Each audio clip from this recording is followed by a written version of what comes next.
And forgot to clear up my memory. Something I'm going to learn. Should that action of a person outside of the product influence my appreciation of the product? And I think that's, if we want to boil this right down to the minutiae of nitty gritty, should a person's actions in the real world, long after the fact of this thing being produced or whatever, I think that doesn't matter. But should the actions of the person affect negatively your appreciation of the product? Because again, let's also put this into context. Coming back to JK as well as Star Trek, a lot of people worked on those movies, as Star Trek and Harry Potter. A lot of people make money off those movies still to this day because they're in syndication, and every time they're run, it's residual checks. I could talk about the sadness of the actors who played on Gilligan's Island, and even the people, the main 7 actors, if I remember correctly, on Star Trek, who didn't get any residuals from anything from Paramount for the first from TOS, because in the 60s there was no such thing as residuals. And so the production company, Paramount, and whoever made Gilligan's Show Sports, made a killing off of those shows by syndication in the 70s and 80s and 90s. And none of that got back to the people who were actually making the show. It just went off to the studio execs.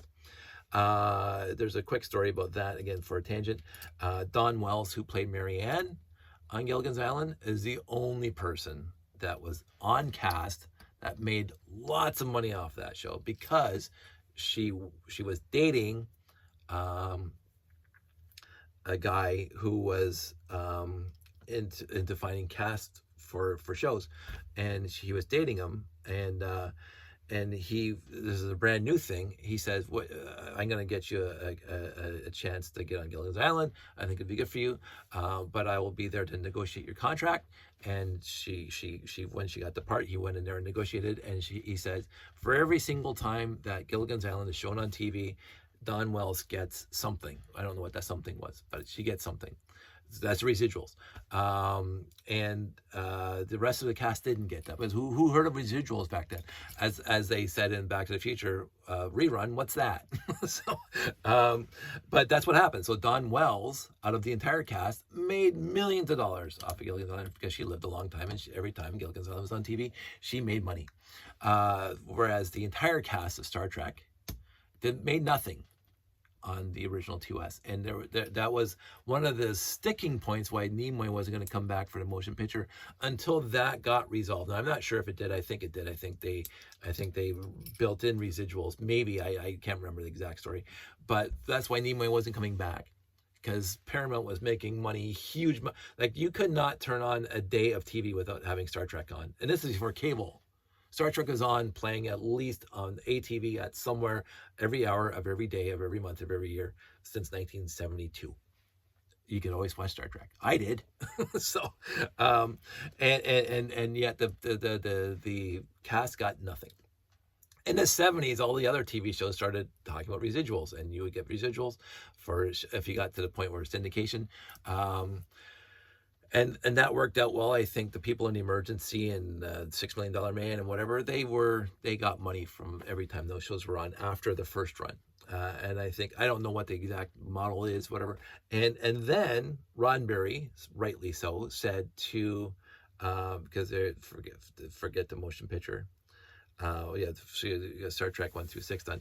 He wanted to come up with a new series, and he wanted full syndication rights at the beginning, because usually you had to make the 100 episodes, package it up, and sell it to the syndicators before they would buy it. He wanted, Paramount wanted to do first run syndication. So instead of you belonging to a network like ABC, NBC, CBS, you would sell your show straight to the syndicates, even though you only have a pilot. And that was the first thing. The first time it ever happened was The Next Generation.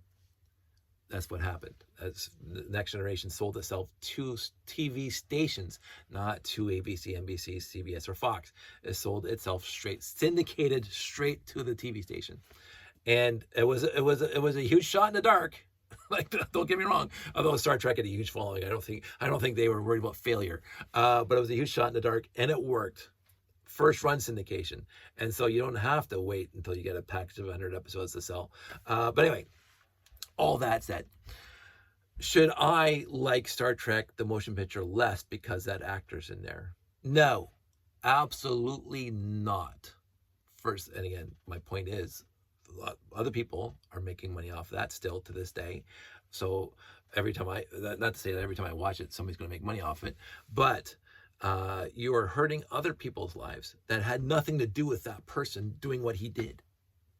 There's nothing. The cast or the cast kids or the producers or any of them did on that show that made that actor do what he did later in his life. So why are we punishing the entire hundreds and hundreds of people who work for the show because somebody did something? Again, I bring up the fact that you go to your car, you go to your grocery store, you buy a bottle of a box of apples or whatever. Almost guaranteed that somebody along the entire chain for that thing being grown to getting into your fridge, somebody along there was an abuser. Almost guaranteed, just by the number of stats, the stats of how many people do stupid stuff in the world. So, and especially with your car, like there's thousands and thousands of people who went to work together to get this car, not at the same time, but to get that car from there to here. It is massively huge of chances that somebody would abuse their spouse that worked on your car. Are you not going to buy that car? You don't know. You don't know that. And okay, so you say, well, ignorant. I don't know. If I knew somebody was abusive that worked on this car, I wouldn't buy it. Okay, but a lot of other people worked on that car. Are you going to make them suffer too? Are you going to make somebody else suffer because you want to have your virtuousness of not supporting a product because some person out of the thousands of people who worked on that product was a bad person? I've watched Daniel Radcliffe since he was Harry Potter, and I've seen him in a whole bunch of other stuff, and I think he's a fantastic actor. I really do. I think he's going to go. I think he's going to go to distance as an actor. Emma Watson's already shown herself to be very, very versatile and does various things here and now. I know that they have distance from what I was told and what I see. They have distanced themselves from the JK. That's fine. I support that. I absolutely support that. And just because it was her name on the books and her name as the writer for the movies, that's irrelevant because everybody else is making money too on these things. Like I don't think Daniel Radcliffe has to work another day in his life because of the residuals he's making from Harry Potter or Emma Watson or any other cast members, as far as I know. Now they might have a lavish lifestyle, whatever. It doesn't matter. That's irrelevant too. But I'm gonna, and again, I also want to be very clear that if you have a problem with the motion picture or Harry Potter or whatever, because a person did something wrong in your opinion, and it's a valid, just opinion, not belittling your opinion. Your opinion is 100% valid. What they did was wrong. But if you have that need in your life to say, I cut the product out, I'm going to support you on that. I'm 100% going to support you on that. That you should not partake in the product. You should not generate any revenue for whoever's getting money from this product, even if it is the owner. You can't. And so I talked about this a long time ago. And there's, for me, and this is how I run my life, there's a difference between moral virtues and moral foundations. Moral pronouncements, moral edicts. There's a difference between being virtuous and the foundations of morality. And the simplest way I've found to talk about this, in a sense, is that it's morally virtuous to pick up a piece of litter when you find it underground. It's morally virtuous for you to take that litter underground and you put it in a garbage can, or you do something with it, you recycle it, or whatever else you're supposed to do with it. That's a moral virtue. Somebody dropped it there, you found it underground. And I love the fact when people have moral virtues like that. They pick up garbage and they clean up and they help. They help the little old lady across the street. They do what they can for the poor. They donate to here. They do whatever they can to help other people. It's a moral virtue 100%, and I'm going to support you until the stars stop shining for that virtuous work that virtuous work that you do. A moral foundation is not to litter in the first place. If you litter, you are immoral. If you kick the lady off the curb instead of helping her cross the street, you are immoral. If you do stuff that negatively impacts on the world, you're immoral. You have no moral foundation. You're immoral 100%. There's not opinion. It's not Dave's opinion. If you do negative things that negatively impact other people negatively, you're immoral. You're a malcontent. You're a ne'er-do-well. I think those words should come back into common parlance. Malcontent. Pierre Poilievre is a malcontent. Period. Full stop. I can back it up. But we're not going to talk about that. Malcontents negatively impact the people around them and the society they live in. They do it maliciously, even if they think they're not. It's malicious, it's malcontent, and it's immoral. Full stop. If you you grab your trash and you throw it over your shoulder and it lands on the ground, you're malcontent. But it's just a little piece of litter. Yes, but somebody at some point has to come and pick that up. It's detrimental to society. It's a small thing, but 1,000 people do it. It's not a small thing anymore. It's if you cut people off in traffic. Malcontent. But they put on their brakes, so I got to go in there. Sure, but then you waited until the very last second, and the on-ramp is already a mile behind you, and you're running on the shoulder because you want to get ahead of everybody else. Malcontent. It is clear, unambiguous malcontent when you are negatively impacting other people maliciously, even if you think you're not being malicious. It's malcontent. So there's moral foundation as to not negatively impact on society. Moral virtue is being a over and above positive influence in society. So me walking down the street, not littering, is a moral foundation. Me walking down the street, not littering, and walking past litter, even if I do see it, I still think that's amoral, because I'm not helping, and I'm not demeaning, degrading. Now, I will pick up litter. Try to stand crazy. I will pick up litter when I can, and if I walking around our complex, I'll sometimes pick up litter. Not every time, and I don't feel bad about not picking it up every time. But I will not litter. That would make me feel bad, because then I will be malcontent. So I separate. This is how I separate things. There's moral virtue. Do not, if you believe that watching or partaking or spending any money on increasing any finances going towards Harry Potter franchise, because it will, almost guaranteed, get back to JK. Part of it will get back to JK. That's moral virtuous for you, 100%. And I will say it's morally virtuous. I will 100% say it's morally virtuous. Me watching Harry Potter is not immoral. It's not. I am not causing harm by watching something I like, because the product is separate from the person. If I support J.K. Rowling, then I'm immoral. I'm 100% immoral. If she doesn't believe that trans is an actual thing, that these people deserve to be who they are, then she's immoral. She's 100% immoral. And so my support of her would be immoral. If I'm supporting her directly, it would be immoral. Oh, but your money's going to her. Yeah, but my money's going to 1,000 other people who worked on the show. Like, really, you look at the Harry Potter franchise and you read the credits and all those people go by. Most of them are getting residuals, we'd hope. And therefore, me withholding that because I hate one person who was part of, she was part of the product, is irrelevant. Like, I'm sorry, she's going to make money anyway, but forget that. You're harming the other people who worked on it. You're harming the other people who worked on Star Trek The Motion Picture. You're harming other people by trying to be morally virtuous. So, and not that you are directly harming them, but you telling other people that they can't like it. that they can't put money into this.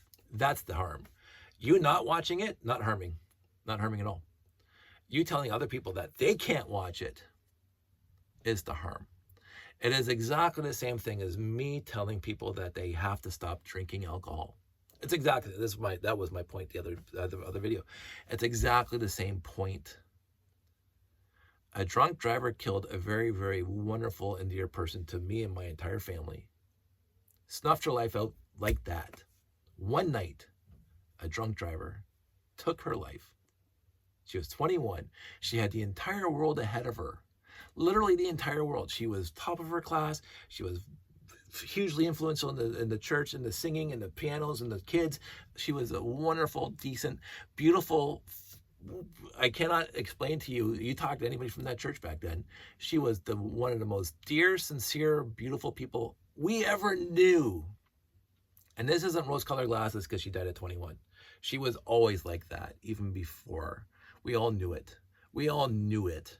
She was a kind, decent, wonderful individual who was killed by a selfish malcontent who was drinking and driving. So the product, alcohol, should be banned, should be outlawed. You can't buy it. Would you want me to tell you that?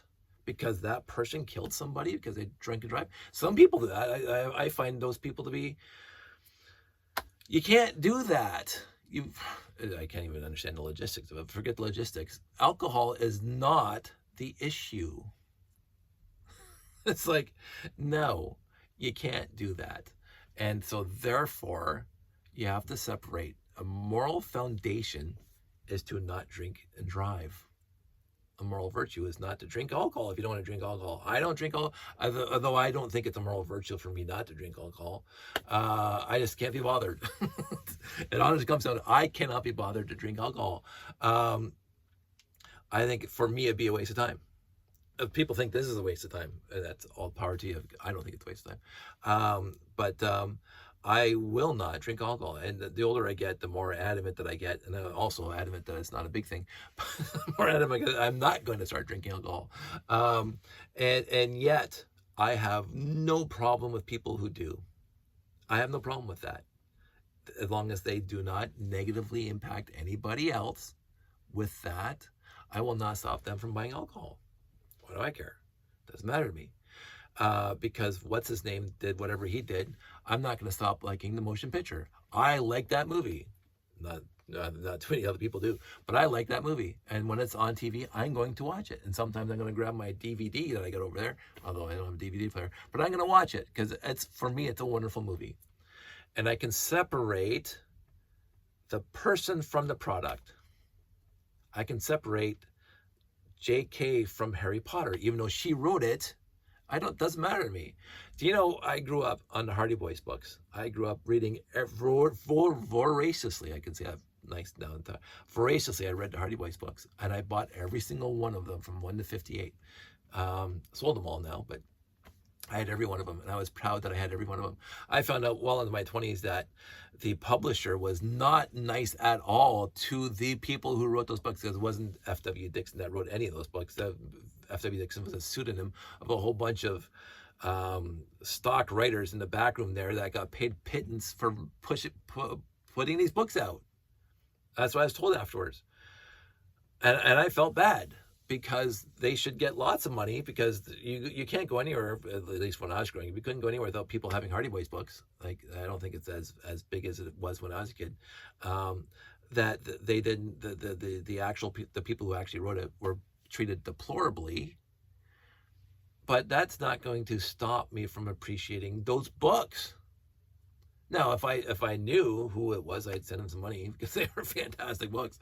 But I wasn't the publisher. I was not that's the product was made badly by the publisher. He was mean and malcontentish, and I will think that he's a moral monster to this day, and I'll shake my fist in his general direction if I ever found him. No, you're a moral monster. Like, if you treated and that's what I was told, that you treated your staff deplorably, and you paid them pittance as to what, because it was a huge enterprise, the Hardy Boys books, lots of money, I mean, I remember buying them all the time, and I had all fit. You couldn't go to the Kohl's and see a whole set of blue spines of all the books that were there all the time. So they must have come flying off the shelves, right? So, and yet the people who wrote it hardly got anything for it. And I'm sorry, it's just like the people who made TOS, who starred in and wrote and did all that stuff for TOS, hardly got anything for it. Just got the paycheck that they got every week, and yet by 3 years after the show was over, Paramount's making millions off of it, like literally millions. And again, I'm not going to start watching I'm never going to stop watching Star Trek because that's what happened.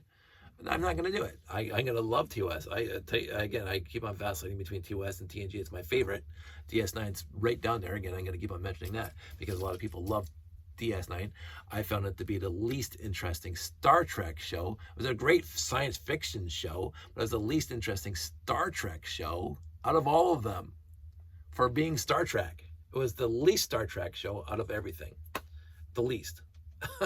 and that okay, maybe it's the animated series, but even the animated series had more Star Trek-ness to it than DS9.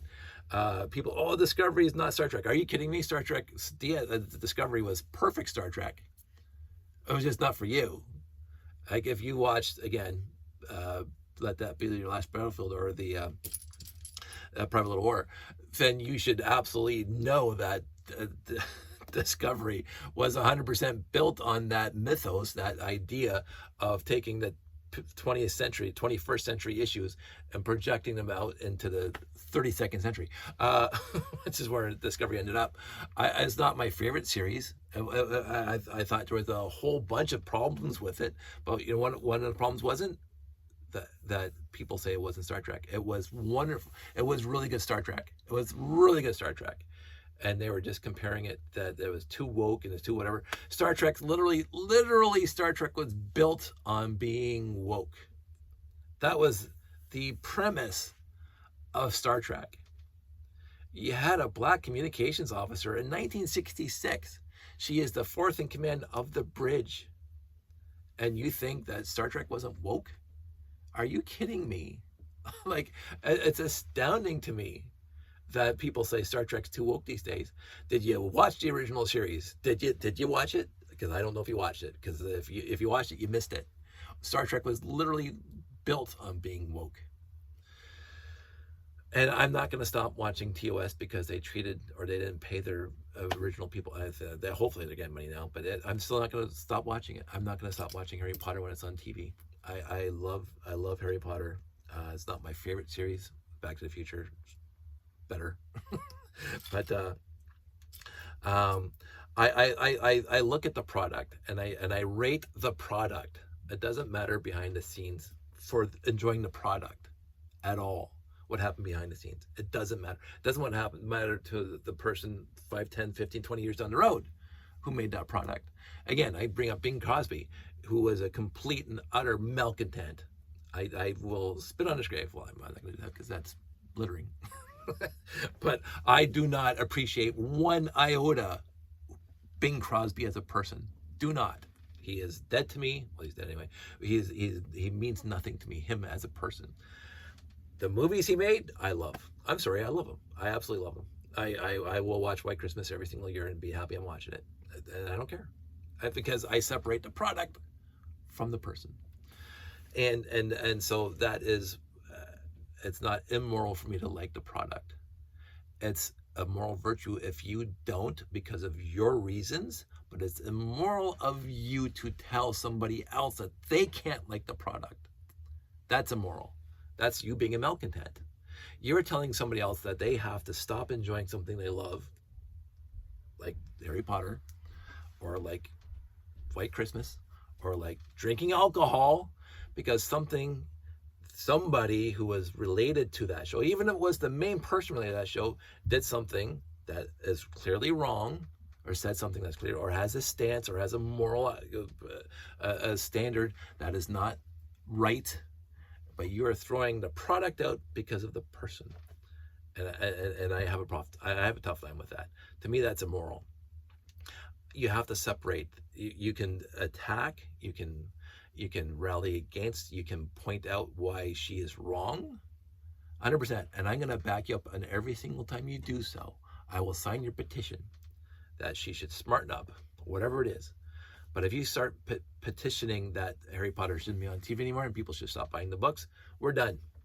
That's banning stuff, because you cannot separate the product from the person. And I don't like any kind of bans. I like, people can make up their own minds. They're the freedom of everything. I'm again, private libertarian, where I keep on saying that you have to be able to separate. People have the ability to make their own choices on that kind of stuff. The government has to be there to make sure that we are not swinging our arms and punching other people in the nose. That's the extent of it. And again, so moral virtue, you don't watch it. You don't contribute any money to it. You have a stance, and I'm going to applaud you for it. Good job. I don't have that stance towards the product, but if you do, 100% good. You can have that stance. But if you start then saying that other people should have your stance, no. We can both agree that the person is bad. 100% both agree that the person's bad. But the product, you cannot then transfer that moral virtue from the person to anything else, like literally anything else. It's the baby with the bathwater. You are transferring and everybody should have the same opinion if she is anti-turf, that she is not a nice person, she's morally reprehensible, that you're taking that stance for what she did, or her stance is wrong. You're taking that and you're applying it to something that is not her. It's like blaming her kids or blaming her grandkids. If the kids are like it, yeah, but you cannot. It's like saying, not to bring up Goodwin's Law, but it's like saying what Hitler did was wrong, 100%. But let's blame his grandkids? No. Or blame whatever else? No, it was him, period, full stop. No, he had help, and whoever helped him, whoever was a legitimate aid to Hitler, then yeah, blame them too. Goebbels, whatever else. Sure, all those people, bad. Are you going to say all Germans were bad? No. No. Should a lot of there's so many nuance here, but the whole point is, you blame the bad people for being bad. You don't blame the product or other people who are going to be harmed by your banning of the product because of the person. And yet nobody, I've had this conversation with people, nobody can come up with a valid and cogent and rational reason why that shouldn't be the case. That why would you want to negate the product? Well, it's not you, because again, I'm going to point out that a person can absolutely dislike the product, that if it came from a bad person, but the person telling other people that they can't like the product. I know that. I guess the example is in my life, there have been people that I will not talk to at all because I'm not remotely interested in talking to them. They're bullies, whatever else, doesn't matter. And yet their friends are my friends. And I have no problem with that, because again, the person I shunned from my life. I think we just scored.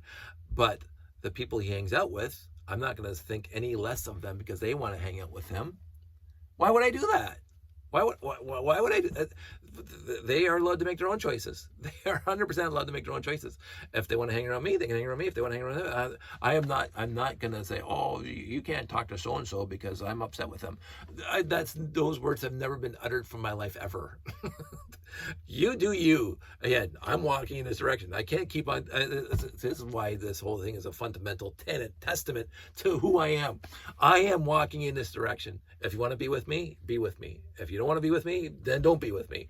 But I'm not going to tell you, if you want to walk with me, then you can't associate with that over there. I would never, ever, literally ever, if you want, let's put it right in succinct. If you love Mega Block, Knock yourself out. I don't like Mega Block. I will not buy Mega Block, although I did. I will not buy Mega Block. I will not have Mega Block in this room. I dislike, and that's just a personal thing. I dislike Mega Block. I think it's garbage. I got into a bit of a thing years ago because I made a video showing how easy it was for me to break Mega Block versus breaking Lego. And again, people say, "Oh, Lego's so brittle." Yeah, but whatever, it doesn't matter. In the end, 98% of this stuff isn't brittle, and Mega Block 98% is. But they said, "Oh, but that's such old stuff. Mega Block improved this." I don't care if Mega Block came out with gold-plated bricks and put them for $5. Well, maybe they did, but I don't care. I am not an adult fan of Mega Block. I'm an adult fan of Lego, and therefore this room is full of Lego. And so if somebody else wants to buy Mega Block, like my nephews had tons of Mega Block, and I went over there and I played with them, with the Mega Block, and I built Mega Block with them, and I loved the time with them. It's not like, oh, it burns us. No, Callum, Greg Island, best cartoon. But that's a very deep cut. A very, very small bunch of people will actually get that one. It burns us.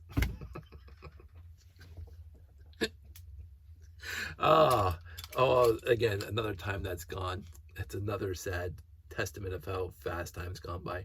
But I had a great time building with my nephews with their Mega Block when they were growing up, and I had no problem with it. But I will not buy any. That's my stance. I will never ever tell my brother not to buy Mega Block for his kids when they were kids. I only bought them Lego, and of course I got all of it back. That wasn't the initial plan, but I would not tell anybody what they can do or not do. They buy all the Mega Block you want, have at it. They got families to feed and whatever. And so this is 31 minutes of me saying the same thing over and over again. Moral virtue is what you do yourself. And I guess if we bring it back to that example, if you have the moral virtue to pick up trash on the road as you see it, or along the sidewalk, and you pick it up and you put it in your trash can, I'm going to applaud you, I'm going to appreciate you, and I'm going to love you for it. If you see me walking past that piece of trash and I didn't pick it up, and you go to pick it up and you yell at me for not picking it up, you're wrong. You are immoral, period, full stop.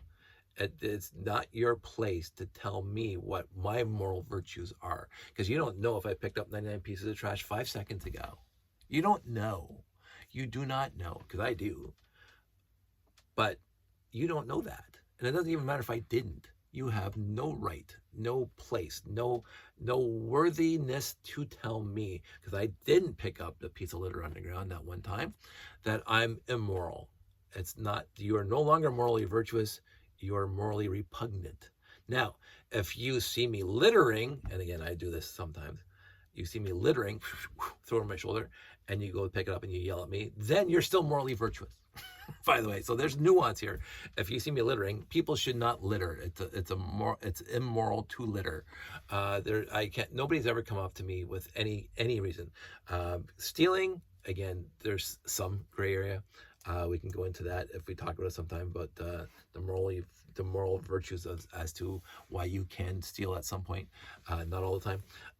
Most things have some nuance to them. Excuse me. Nothing's black and white fully, but I have not, and I thought about this hard. I cannot think of one time when it's morally permissible, or even morally virtuous or morally permissible to litter. I can't think of one time. And I think the closest somebody came to me was saying that, supposing, because you see in these TV shows with somebody rescuing or EKGs and whatever, and they rip off the paper from the pads and they put it on the goop, and they have the little trash sitting beside them. They littered. No, they didn't litter, because they cleaned that up when they're done. They don't leave it on the ground. When the ambulance drives off at the end of a crash scene, you don't see the little pads and the gauzes on the ground. There's temporary. The temporary is not littering. Temporary is, I have to save this person's life, and so therefore the package, the stuff came in, can sit there on the ground for a second or two. That's not littering. Littering is like, oh, I'm done with this candy wrapper, throw it over my shoulder and then keep walking. That's littering. So again, separate the stuff from the stuff. And so there's not one point that I've ever thought about or contemplated or whatever that makes littering not even a virtue, but not like morally permissible. So that's another way of putting it. Virtue is doing something. Amoral is not doing anything good or bad, and immoral is doing something bad. But I cannot think for the first two, being a moral virtue or moral just amoral, that littering can even be that. Morally, littering cannot even be amoral. Littering, full stop, is probably the one thing that's 100% immoral, and nobody's convinced me otherwise. And yet it's such an innocuous thing, because you just can't help in the 21st century to walk anywhere now and see litter like literally everywhere. We don't even have this. Again, we used to, when we were kids, we used to have community cleanup days. We walk along the whole school, we go along the side of the streets and pick up the trash in the ditches and stuff. That doesn't happen anymore because of lawsuits and whining parents and blah blah. Again, I'm not going to go into that, but I do find that the everybody, in order to be as lazy as possible, or to get to their destination as quick as possible, or to not even care about future state. Again, we talked about that in the last video, of what's going on today, tomorrow, a week, a month from now, that this piece of trash just gets thrown on the ground because whatever. It's just, it's what's easiest for me. I don't have to, why do I have to worry about the piece of trash and let it blow away in the wind? Anyway, I'm done talking about it. I think I made my point. I hope I made my point. I think that there are moral virtues, and I believe really moral virtues is person dependent as to what they want to be virtuous about. I've seen a lot of people who are morally virtuous on a variety of different things, and I don't think there's any kind of textbook or easy template for being morally virtuous. I've seen people just walk up to a kid at a Lego show and just start talking to them. And to me, and the kid was like, needed help or whatever, and you help the kid. And that to me is morally virtuous, because there's a million people in the room, and yet one person noticed it, went over and helped the kid. And I'm going, nicely done. And to me, that's kind of a foundational aspect of society, that you help people when you see it. A lot of people not necessarily ignore it purposely, but a lot of people don't see things like they used to see. And I understand that society's evolved. But when somebody does something that steps up to quietly without any kind of whatever fanfare, I notice it, nicely done. So I think I've rambled enough. I really do think I've rambled enough about this one. I'm going to wrap it up now. I do have to say that I think about this stuff a lot. I do. I think about morals and rationality and society and where we're heading. I still have faith. I really do have faith, if you want to call it that. I am really optimistic still myself about the future of everything. I do think that all things being equal, people will rise and come to do what has to be done to keep society moving along. I know that the 5% have been doing it for decades. I mentioned in my church that I grew up in, it was always the same three ladies. There was other people who came and went, but it was always the same three ladies every single time, in the kitchen, in the basement. Anytime there was any kind of get together or potluck or lunch or whatever, it's the same three ladies setting up, cleaning up, and taking down. And everybody else did help. First to say that, a lot of people helped, but it was the same three ladies every single time, and the rest of them kind of come and went. And I noticed that. And so the stuff gets done by those who show up. 99% of anything that happens is done by people who show up. That's a West Wing quote. I also think it was in Sports Night. But, which, again, I love both. Um, anyway, that's it. That's all. I think I've said enough for 39 minutes. So, hey, not even an hour. Everybody out there, stay safe, take care, and I'll talk to you soon.